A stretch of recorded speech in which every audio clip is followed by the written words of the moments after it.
Alors maintenant, vous savez comment supprimer un élément d'un tableau. Mais qu'en est-il de vider un tableau? Comment pouvons-nous supprimer tous les éléments de ce tableau? Eh bien, il existe quelques solutions différentes. Voici la première solution. Nous pouvons simplement réaffecter cela à un nouveau tableau. Dans ce cas, parce que nous avons déclaré ce tableau à l'aide de const, nous ne pouvons pas le faire. Nous devons donc le changer en let. Maintenant, enregistrons numbers sur la console, sauvegardons les modifications, donc maintenant notre tableau est vide. Cependant, notez que cet ancien tableau est toujours en mémoire. Donc s'il n'y a pas d'autre référence à cet objet, il sera finalement supprimé par la gestion de mémoire.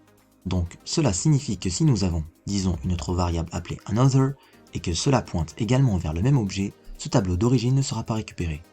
Donc ici, à la ligne 6, lorsque nous réaffectons la variable numbers, les nombres pointent vers un nouvel objet en mémoire, mais another pointe toujours vers l'ancien objet. Laissez-moi vous montrer cela en détail. Donc ici, au lieu d'enregistrer numbers, enregistrons another. Enregistrer les modifications, nous pouvons donc voir que another pointe toujours vers ce tableau, vers le tableau d'origine.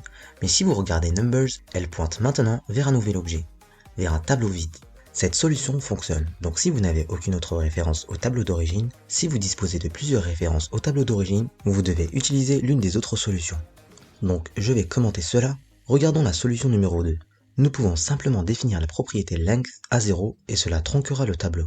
Il supprimera tous les éléments. Donc ici, enregistrons another, enregistrons également le tableau d'origine, enregistrer les modifications, vous pouvez voir que le tableau d'origine est tronqué. Peu importe le nombre de références à ce tableau, voici donc la solution numéro 2. L'autre solution consiste à utiliser la méthode splice. Ainsi, lors de la dernière vidéo, vous avez appris qu'avec la méthode splice, vous pouvez aller à une position donnée et supprimer un ou plusieurs éléments. Nous pouvons donc commencer à partir du premier élément et supprimer tous les éléments suivants de ce tableau. Combien d'éléments avons-nous dans ce tableau? Eh bien, on fait un numbers.length, enregistrer les modifications, encore une fois, les deux tableaux sont vides. Et enfin, la dernière solution est d'utiliser la méthode pop.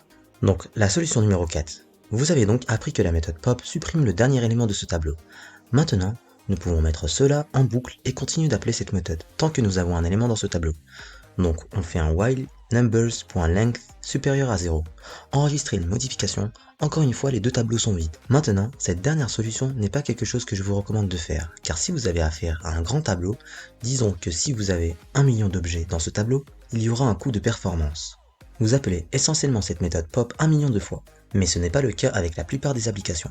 Mais en termes de codage propre, vous pouvez voir que cette approche est assez lourde. Comparé à la première solution qui est très simple, le seul problème c'est qu'il ne fonctionne pas si vous avez plusieurs références à ce tableau. Voilà pour cette vidéo sur comment vider un tableau en JavaScript, on se retrouve pour une toute prochaine vidéo.